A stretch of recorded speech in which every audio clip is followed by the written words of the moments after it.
Welcome to the Southern New Hampshire University Week in Review, where we recap the previous week's events in Southern New Hampshire University athletics. The women's tennis team saw its winning streak extended to 5 games with a victory over St. Michael's College on Tuesday, before posting back-to-back 9-0 shutouts against the University of New Haven and American International College on Friday and Saturday. The Penmen now sit in second place in the Northeast 10 standings and will look to improve upon their 6-1 record when they travel to Franklin Pierce University on Wednesday for a 3 o'clock conference match with the Ravens. On to field hockey now. Southern New Hampshire University suffered a pair of losses last week to nationally ranked teams. Junior goalkeeper Cassandra Nickerson stopped a career-high 32 shots in the Penmen setback to number 9 Merrimack College. Nickerson's 32 saves marks the 10th highest single-game save total in the history of NCAA Division II field hockey. Southern New Hampshire fell in its second game of the week on the road to number 4 Stonehill College. Nickerson added another 8 saves in the game against the Skyhawks to bring her weekly save total to 40. The Penmen are in action just once this week when they travel to Assumption College on Saturday. The Southern New Hampshire University volleyball team saw its 6-game winning streak come to an end against Stonehill last Tuesday. Junior Emma Houlihan tallied 12 kills against the Skyhawks, and classmate Nina McGoldrick picked up 10 kills and 10 digs in the setback. The Penmen return home for the first time since September 9th when they host Franklin Pierce at 7 p.m. on Tuesday. On to men's soccer now. The top-ranked Penmen recorded a 2-0 win over Stonehill at Larkin Field on Tuesday before picking up a 4-1 road victory over AIC on Friday to remain perfect this season at 9-0. Junior Jose Sayoni netted 3 goals last week, including 2 against the Yellow Jackets to give him 10 thus far in 2014.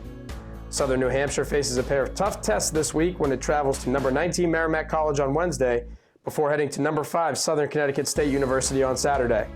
Women's soccer dropped its lone game of the week to Northeast 10 conference leader Assumption. Sophomore Autumn Scanlon turned aside 3 shots in the setback to the Greyhounds. Southern New Hampshire returns to the pitch on Tuesday when it plays host to Bentley University at 7 p.m. The Penmen will then close out the week by traveling to Stonehill on Thursday before hosting Lemoyne College on Saturday at noon. Both the men's and women's cross-country teams were in action at the Paul Short Invitational at Lehigh University this weekend. The men finished 7th out of 22 teams in the men's white race, while the women placed 11th out of 35 in the women's white competition. The men were led by freshman Tyler McLaren, who finished 15th overall, while the women were paced by sophomore Laura O'Hanlon's second 5th place finish in 3 races. The Penmen are back in action on Saturday when both squads will travel to the James Early Invitational at Stanley Park in Westfield, Massachusetts. Men's golf hosted the Northeast Challenge on Saturday and Sunday at Concord Country Club.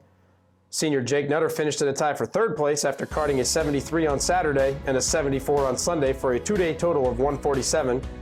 As a team, Southern New Hampshire University finished in 8th place with a combined team score of 629. The Penmen are on the road this weekend at the St. Rose Fall Shootout at Pine Haven Country Club in Guilderland, New York. The women's golf team wrapped up the week by traveling to the Merrimack Invitational at Indian Pond Country Club in Kingston, Massachusetts. Sophomore Amy Kaulina fired a career-best 92 on Monday to help Southern New Hampshire to a 9th place finish.